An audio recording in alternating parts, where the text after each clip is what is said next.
안녕하세요. 백두산 금융연구소의 백두산입니다. 6월 13일 월요일 오후 5시 4분입니다. 금요일날 미국 물가지표가 심각하게 발표돼서 미국 증시가 급락했죠. 그래서 3% 가까이씩 빠졌어요. 미국 증시가요. 나스닥 같은 경우는 그래서 3.5% 빠지면서 S&P보다 더 낙폭이 컸습니다. 긴축 우려에 대한 어떤 자연스러운 모습이죠. 예. 근데 사실 이 미국 증시 같은 경우는 3, 4%씩 빠지는 게 워낙 흔한 일이어서 뭐 맨날 있는 일은 아닙니다만 그래도 3, 4%라는 숫자를 예, 뭐 저런 걸 가지고 이례적이다 이렇게 이야기할 수까지는 없잖아요. 그죠? 그러니까 어쩌면 긴축 우려에 비하면 적게 빠진 게 아닌가 싶은 생각도 살짝 들기도 합니다. 근데도 불구하고 아무튼 이 증시 분위기는 굉장히 안 좋았다라고 이야기를 드렸었죠. 예, 왜 분위기가 안 좋았냐? 예를 들면 달러가 급등하고 이랬는데 금값이 올랐다라는 거 말씀을 드렸습니다. 아침에요. 금은 안전자산 이런 개념이잖아요. 그죠? 증시가 저렇게 빠지는데 금이 올랐다라면 안전자산 선호로 해석될 수 있다라는 이야기를 드렸고, 이 안전자산 선호라는 게 뭐예요? 이게 평상시에 나타나는 게 아니죠. 그만큼 투자 심리가 얼어붙었을 때 나오는 현상이기 때문에 안전자산 선호가 나타났다는 게 그만큼 금요일 날에 시장 참여자들의 투자자의 그 충격이 컸다. 심리적인 충격이 컸다라는 걸 의미한다라고 아침에 이야기를 드렸습니다. 그러니까 오늘 이렇게 전 세계적으로 주식시장이 박살나는 거는 자연스러운 일이겠죠. 다만 유럽 같은 경우는 선진국들의 단일 통화권 모임 유로존이 있기 때문에 낙폭이 좀 덜하다라고 생각할 수 있을 것 같고, 아시아 같은 경우는 확실히 좀 충격이 클 수도 있겠다라고 생각할 수 있죠. 유럽과 사정이 다르기 때문에 신흥국들이 그 전부 각기 전부 어떤 뭐 단체를 만들어 놓은 게 아니고 제 각각 놀고 있기 때문에 미국에서 긴축한다라고 하면 돈이 많이 빨릴 수 있겠죠. 그죠? 그런 점들 생각해 보셔야 되겠습니다. 일본이 좀 많이 빠지긴 했네요. 그죠? 일본 3% 정도 빠지고요. 그런 일본이 3% 빠졌다라는 걸 보고 코스피가 3.5% 빠졌다라는 걸 또 보면은 어쩌면 코스피는 오늘 선방했다라고 생각이 들기도 합니다만은 근데 선방한 건 아니죠. 아무튼 많이 빠지긴 한 거죠. 예. 아무튼 뭐 전반적으로 아시아가 좀 영향을 좀 크게 받은 것 같습니다. 중국이 약간 의외인데요. 마이너스 0.9%, 상해가 0.9%밖에 안 빠졌죠. 굉장히 강한 겁니다. 솔직히 왜 그런지 이해는 잘 되지 않습니다만, 그래서 중국 증시 같은 경우는 뭐다? 5월 중순까지 급락을 했었고, 5월 중순부터 반등을 하기 시작을 했었죠. 아직까지 이 반등을 완전히 끝내지 않은 게 중국밖에 없습니다. 중국 증시 아직도 이 중요한 저항 부근에서 여기서 이렇게 놀고 저항을 테스트하고 있는 과정 중이에요. 이 라인 넘어가면 상승 추세로 전환이고 이 라인 아래로 가면 계속 하락 추세 연장입니다. 근데 여기서 지금 싸우고 있다라는 거죠. 굉장히 강해요. 일본 같은 경우도 이 비슷한 자리에서 싸웠는데 일본은 오늘 이제 방향성을 아래로 줬는데 중국은 아직도 여기서 싸우고 있다라는 거. 굉장히 강하긴 강합니다. 아마도 뭐 통화 완화 정책 이런 것들이 좀 영향을 미치지 않았나, 중국에 그런 것들이 영향을 미쳤다라고 생각은 하긴 하는데, 솔직히 이렇게 여기서 지금 싸우고 있는 게 이게 좀 약간 비이성적인 것 같아요. 중국도 이게 내려오는 게 정상인 것 같은데 모르겠습니다. 어떤 이유 때문에 그냥 버티고 있다는 생각이 들어요. 나중에 와르르 할 것 같은데 일단 뭐 저의 짐작이고요. 일단 분위기는 오늘 잘 버텼다 하더라도, 선방했다 하더라도 별로 좋아 보이지는 않습니다. 이 중국 증시 같은 경우는 말씀드렸다시피 그런 점이 있죠. 이 위안화 같은 거 한번 보시면 되는데 버텨요. 중국 같은 경우는 중국은 꼭 버티다가 매를 한 번에 얻어맞는 그런 경향이 있는 것 같더라고요. 지난번에 말씀드렸다시피 위안화인데 위안화 강세가 이렇게 진행이 되고 있다. 이거 분명히 미국 금리 인상 앞두고 이렇게 완화 정책을, 중국 통화 정책이 완화적이면 이게 위안화가 올라야 되는데 안 오른다라고 이야기를 드렸었거든요. 근데 안 오르다가 3월 달에 미국이 금리 인상하니까 그때부터 이 모양이 된 거거든요. 그러니까 중국 같은 경우는 그냥 천천히 올랐어도 됐는데 꼭 그 금리 인상하는 걸 마지막까지 확인하고 나서 이렇게 급등하는 이런 모습들을 좀 보이긴 하더라고요. 그러니까 이번에도 왠지 그러지 않을까라는 생각이 좀 개인적으로 들긴 듭니다. FOMC 회의에서 이번에 미국이 50이든 75든 금리 인상을 하면은 그 이후에 어떤 자금에 빨려 나가는 게, 중국에서 자금이 유출되는 게 좀 빨라지지 않을까 이런 생각을 하고 있어요. 그러니까 이 금리 인상 확인하는 거, 금리 인상 확인하고 나서 중국 증시가 좀 와르르 하지 않을까 이런 추측이 좀 들긴 합니다. 하여튼 그래서 중국 증시 아까 이야기해드린 거 그죠? 그림으로 보고 있습니다. 여기 어딘가? 여기쯤으로 보는 게 맞을 것 같네요. 여기 어딘가가 이제 중요한 저항인데 아직까지 넘지 못하고 있죠. 여기서 그러니까 싸우고 있다라는 거예요. 그러니까 이거 그러니까 지금 싸우고 있는 거를 이걸 잘 봐야 된다고요. 추세 결정될 수도 있으니까. 물론 아래쪽으로 봅니다만 길고 짧은 건 대봐야 되니까 싸우는 거 잘 봐주자 이야기 해드렸고, 일본 같은 경우는 그죠? 여기 어딘가 중요한 자리였는데 결국 아래로 밀리고 있으니까 얘는 그래도 방향성 나오긴 나왔구나, 비실비실하구나라는 거 알았으니까 얘는 일단 패스하겠습니다. 하여튼 그래서 뭐 이 보시면 긴축 우려 이러면서 엔화도 이렇게 되고 위안화도 그렇게 되고 뭐 원달러 환율도 그렇게 되고 장난이 아니죠.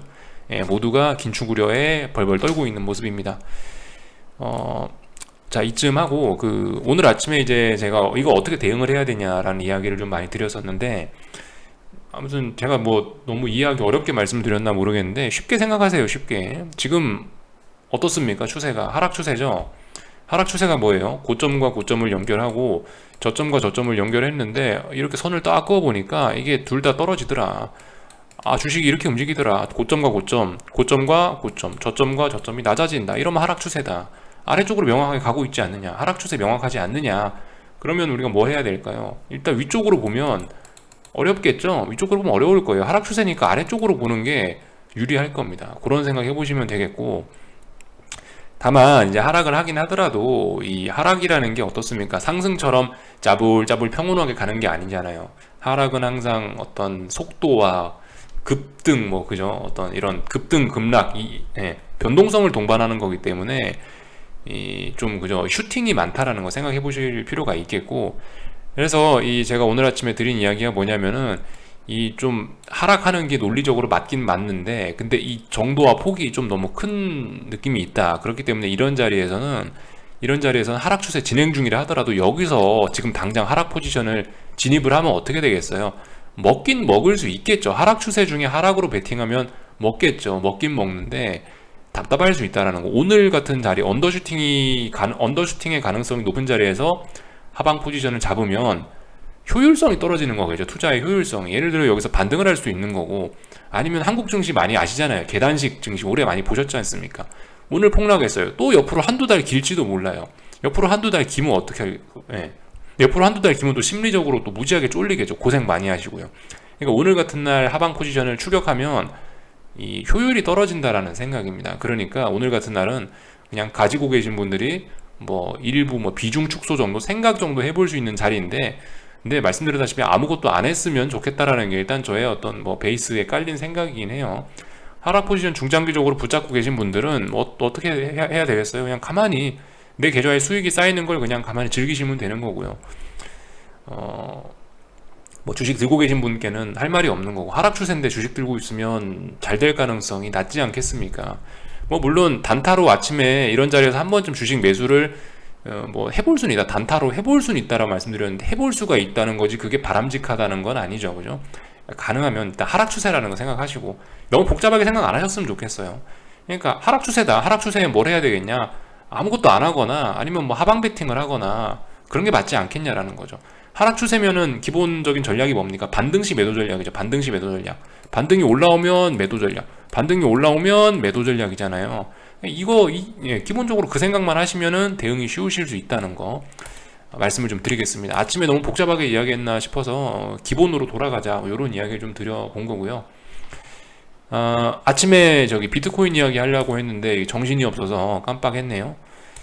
비트코인 같은 경우는 이제 좀 어이가 없더라고요. 저도 주말에 보통 뭐 제가 비트코인 잘은 모르지만 그래도 주말에는 주식시장 쉬니까 지들도 거래량을 좀 죽이고 눈치 보는 듯한 이런 모습들을 보였는데, 주말에 놀고 있는데 가만 보니까 막 폭락을 하는 거예요. 그래서 주말에 이렇게 3만을 장대 음봉으로 확 붕괴를 시켜버리더라고요.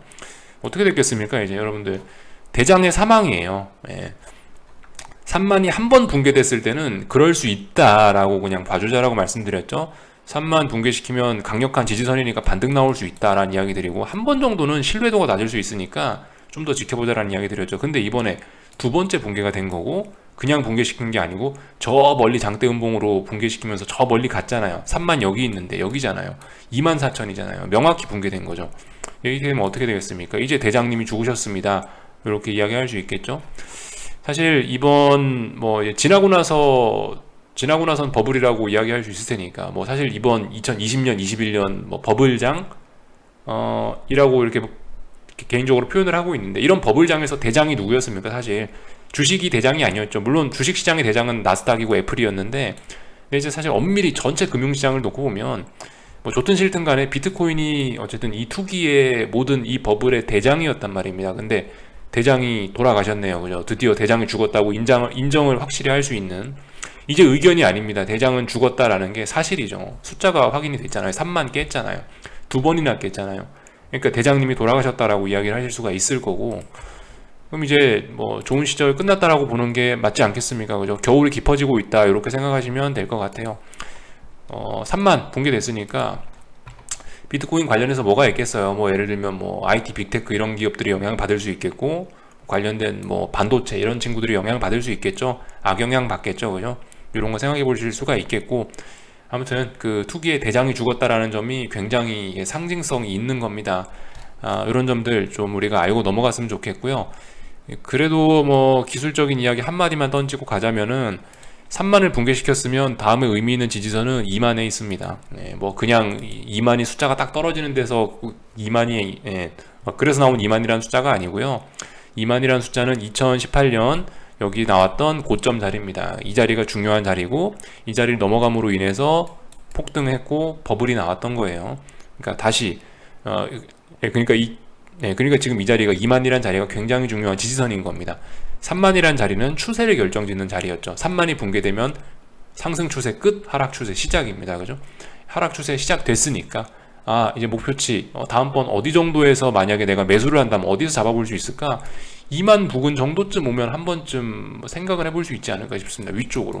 근데 뭐 말씀드렸다시피 하락 추세인데 왜 위쪽을 봐요? 그죠? 위쪽을 볼 이유는 없다. 일단 아래쪽으로 간다라고 보고 계속 아래쪽으로 대응하는 게 정석적일 겁니다. 그죠? 그렇게 생각하시면 쉬울 것 같고요. 하여튼 대장님이 돌아가셨다는 이야기를 아침에 안 드린 것 같아서 이야기를 좀 드렸고, 아침에 워낙 많은 일이 있어가지고 말씀 못 드린 게 좀 많긴 해요. 좀 오늘 영 순서가 좀 이상하긴 합니다. 양해 좀 해주세요. 미국 증시 빅스 같은 경우 사실 굉장히 재밌는 게, 금요일 날에 미국 증시 급락했던 거에 비하면 사실 빅스가 얼마 안 올랐어요.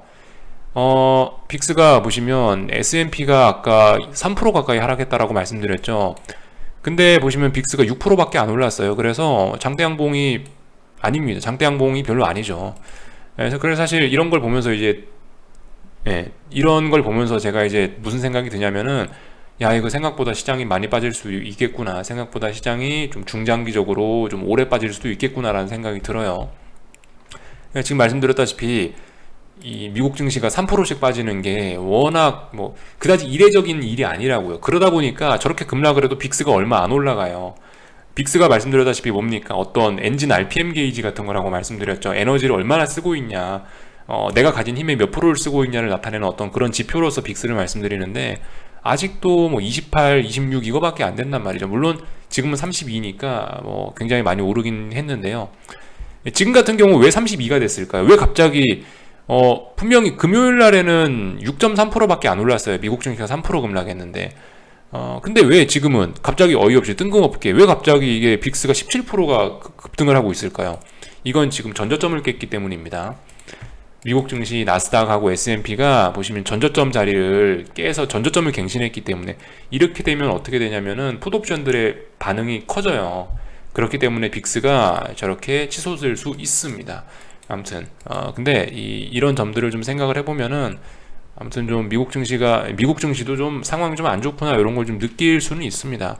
오늘 밤에는 또 저항을 테스트하겠네요. 그죠? 이렇게 되면 33.4라는 자리에서 아마 저항을 테스트할 것 같습니다. 요 정도 이야기 드렸고, 나스닥 변동성 같은 경우도 보시면 나스닥이 3%씩 급락하는데 안 오른다고요, 빅스가. 이런 걸 보면 이 미국 증시 건강에 안 좋구나라는 걸 느낄 수 있다라는 이야기를 아침에 썼어야 되는데 지금 드립니다.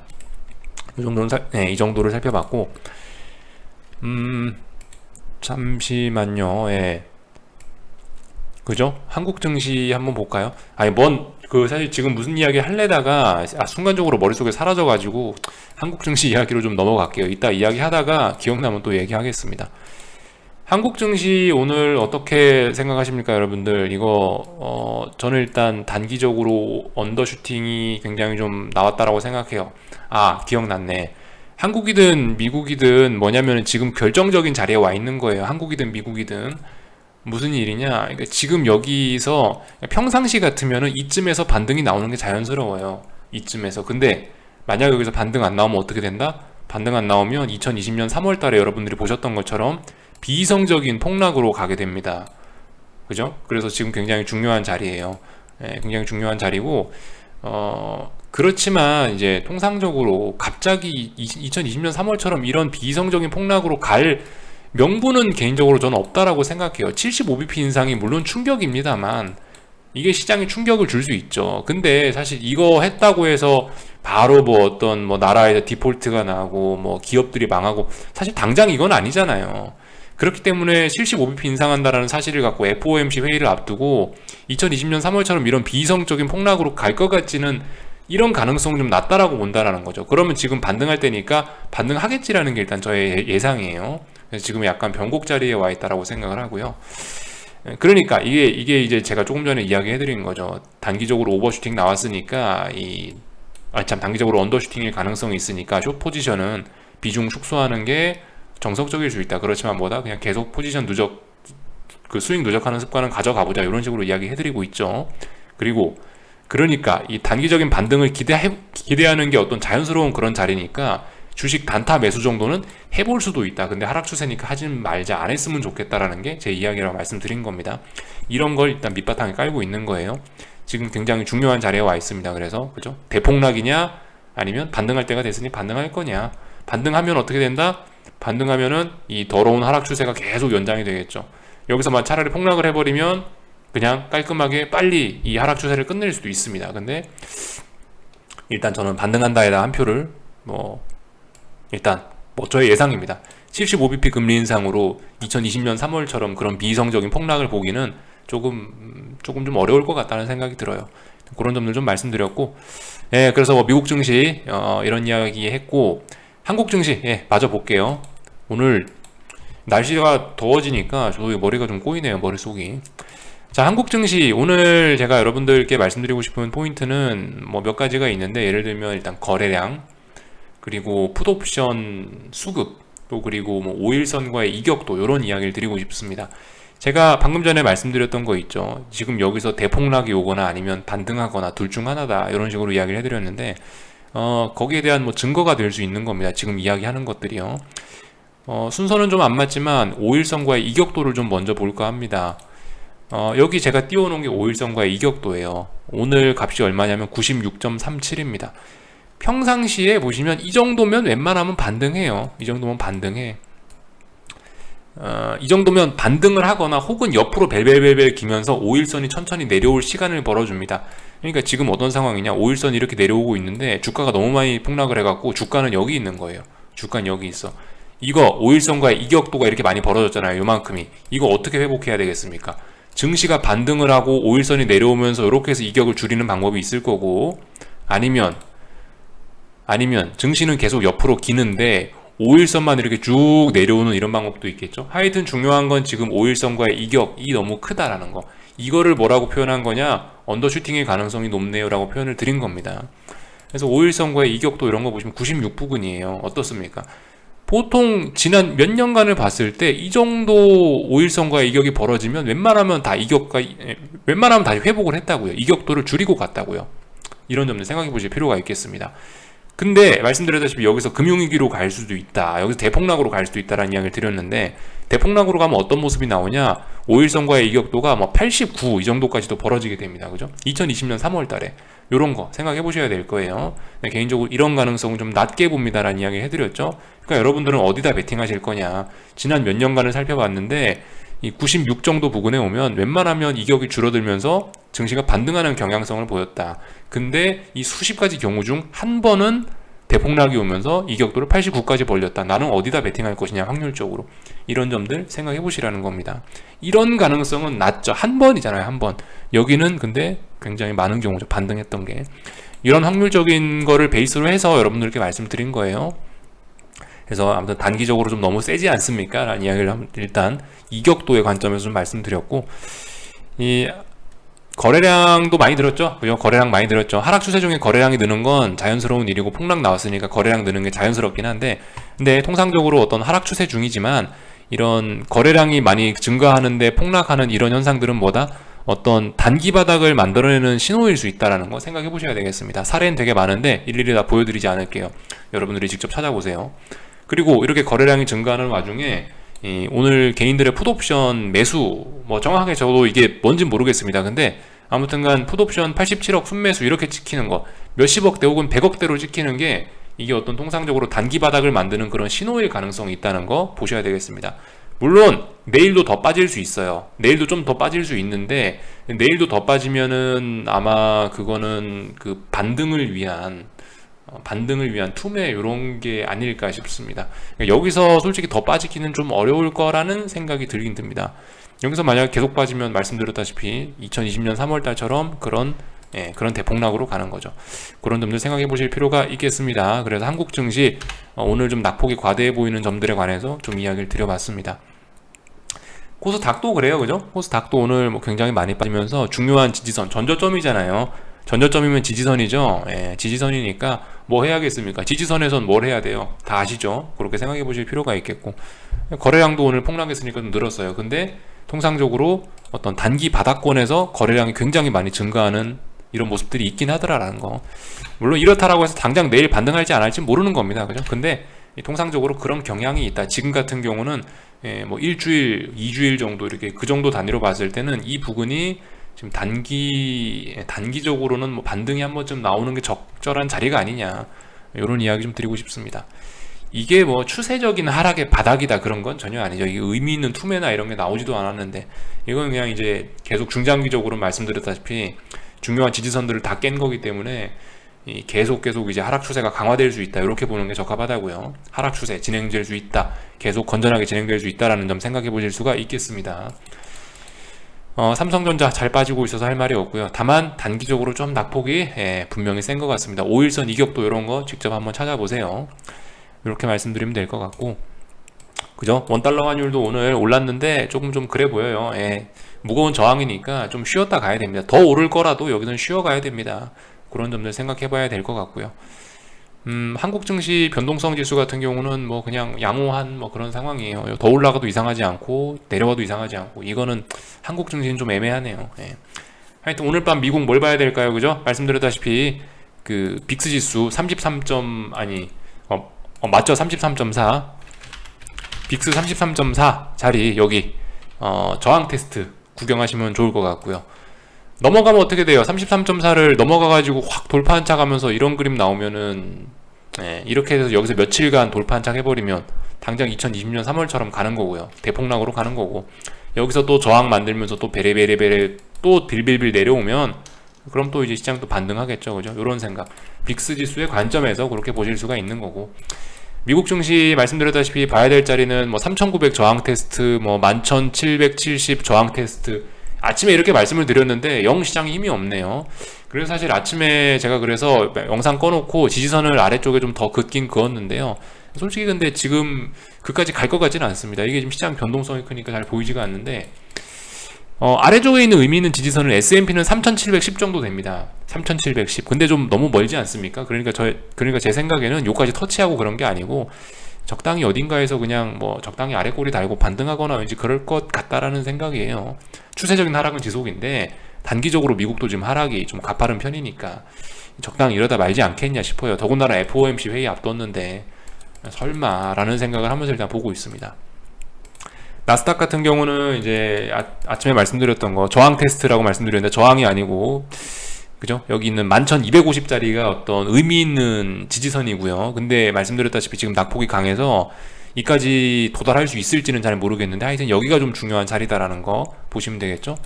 그래서 오늘 밤에 참 당장 그래서 참 봐야 될 자리가 어디냐, 여기 전저점 자리 보세요. 5월 20일 날 저점 자리, 5월 20일 날 저점, 이 자리가 전저점이었죠. 여기 지지력 체크하시고요.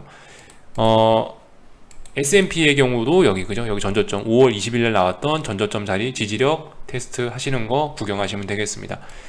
그렇게 박스권 보세요. 뭐 조금 많이, 그러니까 오늘 밤 미국 증시가 좀 많이 무너지면은 제가 말씀드렸던 그 5월 20일 날 저점이 아니고 제가 말씀드렸던 뭐 11,250이니 뭐 3,000 저기 밑에 뭐 3,700 얼마죠? 3,710이니 이런 자리들 보시고요.